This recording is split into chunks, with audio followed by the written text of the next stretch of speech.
lahat, sa ating lahat. Talagang nakakakaba. Wala akong masasabi kundi magpasalamat sa bumubuo ng SPID,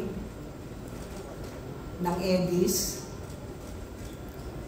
at ibinabahagi ko rin po sa lahat ng mga veteranong kagaya ko, hindi sa giyera kundi sa teleserye, sa pelikula.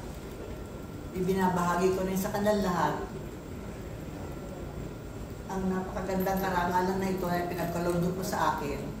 Marami pong salamat. Pahabol din ito sa birthday ko dahil nag-birthday ako noong June 28. Salamat po.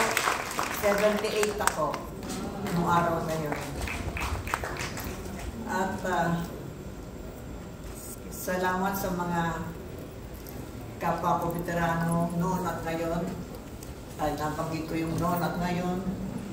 Siyempre, wala yung ngayon kung wala yung noon. Diba? Para sa inyo, nakapwa kong veterano, maraming salamat. At sa inyo po, sana huwag nyo naman kami pabayaan. Huwag nyo kami kalimutan. Salamat po at magandang gabi.